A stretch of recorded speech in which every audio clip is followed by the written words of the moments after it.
लाडकी बहीण योजना महाराष्ट्रामध्ये जाहीर झाली। महाराष्ट्रातल्या महिलांना दर महिन्याला 1500 रुपये देण्याची या योजनेची तरतूद होती। निवडणुकीच्या पार्श्वभूमीवर आणण्यात आलेली ही योजना महायुती सरकारसाठी गेम चेंजर ठरली आणि सोबतच महायुतीची सरकार येण्यामध्ये राज्यामध्ये ही जी योजना आहे महत्त्वपूर्ण ठरलेली आहे। हातावरच पोट असणाऱ्या महिला आणि त्यांच्या कुटुंबासाठी ही जी योजना आहे ही एक महत्त्वपूर्ण ठरली। पण गेल्या काही महिन्यापासून लाडकी बहीण योजनेची जे अर्जाची पडताळणी आहे म्हणजे निकष आहेत हे कठोर करण्यात आले आहेत। काही महिलांचे अर्ज जे आहेत ते बाद झाले आहेत। याच पार्श्वभूमीवर ज्या गरजू महिला आहेत त्या गरजू महिलांपर्यंत हा लाभ पोहोचवण्याचा सरकारचा एक हिस्सा आहे म्हणजे निर्णय आहे। आणि ज्या महिला या लाडकी बहीण योजनेमध्ये अपात्र आहेत म्हणजे बसत नाहीत, निकषामध्ये बसत नाहीत, त्या महिलांना बाहेर काढून सरकारच्या तिजोरीवरचा भार जो आहे तो हलका करण्यासाठी सरकार काही नवीन जे निकष आहेत ते लागू करण्याची जी माहिती आहे ती समोर येत आहे। महत्त्वाचं म्हणजे ज्या महिलांना या योजनेचा लाभ घ्यायचा असेल त्या महिलांना दरवर्षी ई-केवायसी करण्याचं बंधनकारक असं सांगण्यात येत आहे। ही जी ई-केवायसी आहे लाडकी बहीण योजनेची कशी करायची, लाडकी बहीण योजनेबद्दलचे नवीन निकष कोणते आहेत, 9 लाख महिलांना या योजनेमधून बाहेर का काढण्यात आलंय आणि लाभार्थी महिलांची आकडेवारी चर्चेत का आहे तर बघूया आपण या व्हिडिओमधून। नमस्कार, मी प्रवीण शंभरकर, तुम्ही पाहतात खेड्यातील मुलगा। तर मंडळी, व्हिडिओ सुरू करण्याच्या अगोदर जर तुम्ही माझ्या चॅनलवरती पहिल्यांदा आला असाल तर चॅनलला सबस्क्राइब करून शेजारची जी बेल आयकॉन आहे त्याच्यावरती प्रेस करायला विसरू नका। तर चला मंडळी, आपला वेळ न वाया घालवता आपण व्हिडिओला सुरुवात करूया।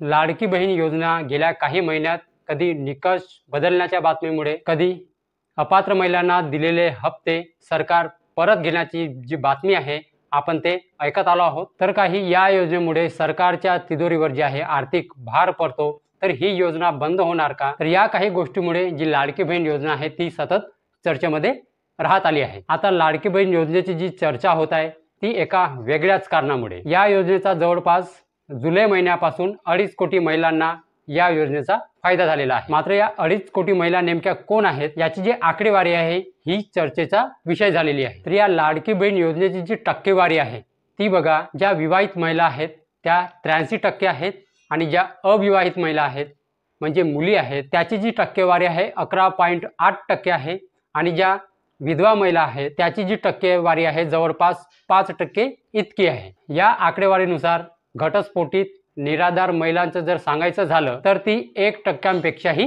कमी आहे। जर जिल्ह्यानुसार आपण जर आकडेवारी बघितली तर पुणे जिल्ह्यामध्ये सगळ्यात जास्त महिलांचं प्रमाण आहे या लाडकी बहीण योजनेमध्ये, त्यानंतर नाशिक, अहिल्यानगरचा नंबर लागतो। तर काही अशा ज्या महिला आहेत त्या लाडकी बहीण योजनेमध्ये बसत नाही, तर त्याच महिलांना बाहेर काढण्यासाठी सरकारने एक नवीन निर्णय घेतलेला आहे।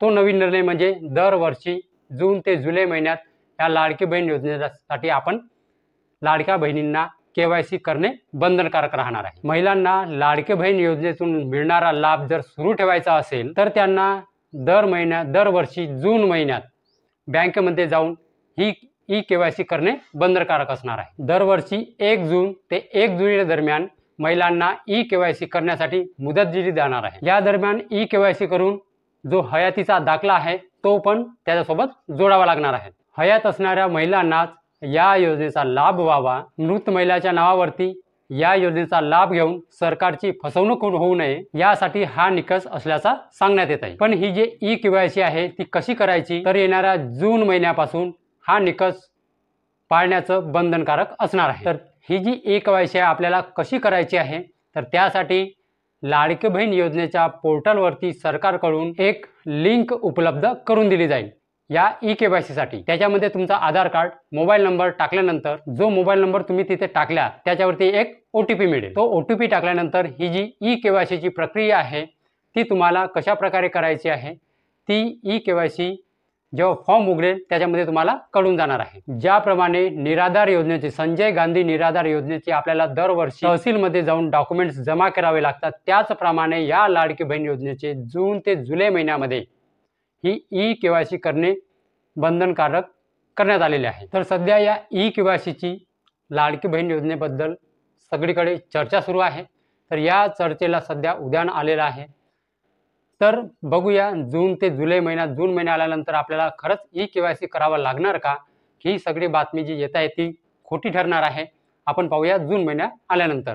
तर बघा, ही ई-के-वाय-सी जी आहे हे करणे गरजेचे का आहे ते बघा. काही महिला समजा मृत पावल्या असतील काही ॲक्सिडेंटल कारणामुळे, तर त्याचा लाभ पण त्या महिलेला मिळत राहणार आहे. ठीक आहे. म्हणजे कसं, जी महिला सुद्धा मृत पावल्या म्हणजे मरण पावली आहे, तर त्यासाठी सरकारने ही ई-के-वाय-सी करण्याचं बंधनकारक केलं आहे, की ज्या महिला खरंच हयात आहेत त्याच महिलांना या योजनेचा लाभ मिळावा. दरवर्षी दर महिन्याला 1500 रुपये मिळत राहावे, यासाठी ही ई-के-वाय-सी करणे बंधनकारक केले आहे. तर बघा, सरकार काही ना काही निकष म्हणा, काही अटी म्हणा, त्याच्यामध्ये कोणत्या ना कोणत्या अटीमधून लाडक्या बहिणींना या योजनेमधून बाद केले जात आहे. आतापर्यंत 9 लाख लाडक्या बहिणी या योजनेमधून बाद झाल्या आहेत. तर आता सरकारने ही ई-के-वाय-सी काढून अजून काही ज्या महिला आहेत त्या याच्यामधून अपात्र होणार आहे. ठीक आहे. तर मंडळी, हीच होती आजची माहिती. तर मंडळी, माहिती जर समजली असेल तर आणि जर व्हिडिओ आवडला असेल तर व्हिडिओला एक लाईक करून माझ्या चॅनलला सबस्क्राईब करायला विसरू नका. तर चला मंडळी, अशीच नवीन माहिती आणि योजनाबद्दल माहिती घेऊन भेटूया आपण उद्याला. नमस्कार.